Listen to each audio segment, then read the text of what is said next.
Now, let's go first to this vignette from Dora. In a math class, this activity was designed to help Dora with number sequencing. Dora was to follow the numbers from dot to dot, and in the end, the design would be that of a sailboat. In other words, the priority was math using art. Dora decided differently. She drew her boat knowing that the sails were of equal size, and when she saw they were not of equal size, she proceeded to erase. For the researcher, the thought of erasing brought on the possibility that Dora might not have followed the numbers correctly. Might it have been different? A possible rhizomatic connection in Dora's mind of math, function, affect, and art brought on a creative connection of a sailboat. Could the power of affect and aesthetics allow a connection with math and art which created a sailboat? In the end, there was resonance between math and art. Could the virtual function of the math activity be transformed through affect and actualized as art? In terms of a nomadic pathway, this activity speaks to what could have been happening in Dora's mind. What was happening in my mind can be considered nomadic, as this activity ruptured sense emerging from watching Dora do the activity. Dora does not know her numbers. Dora forgoes the numbers and could be tapping into artistic understandings of sailboats and mathematical understandings of triangles to complete the activity. The thought of what could have been going on with a disrupted reading of the activity produced math as art. This reading of Dora and the world brought on transformations about reading self and learning. This was an unpredictable connection. The second vignette deals with Australia, who is doing a science experiment where they have water and flour. So this is what they're doing. And just going to go to this exchange that I had with Australia about this particular activity.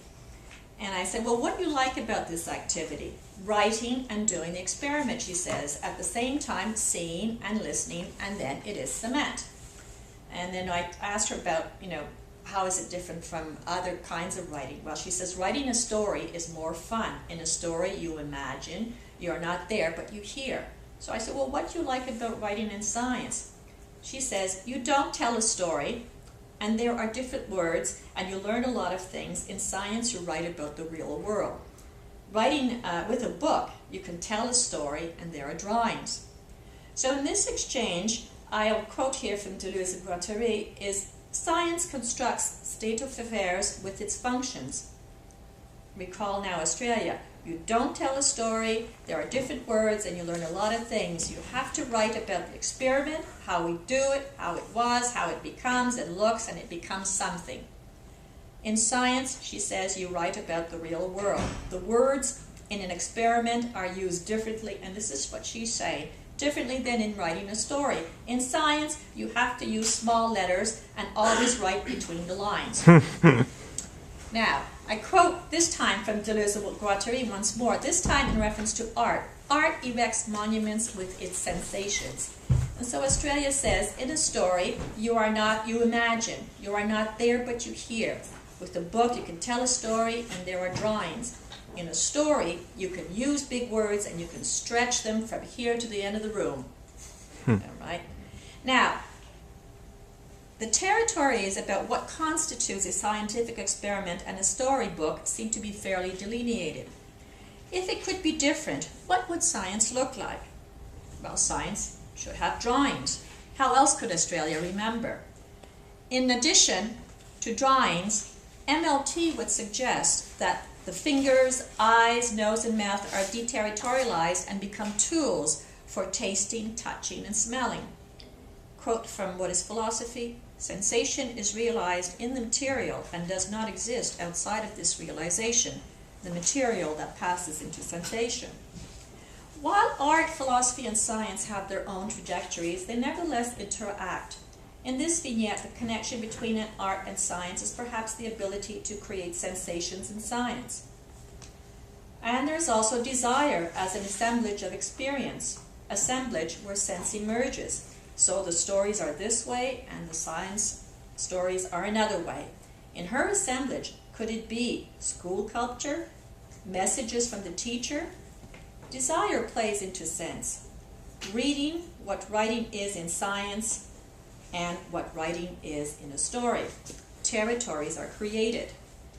At home, Australia does cross boundaries where sensations flourish and art crosses boundaries.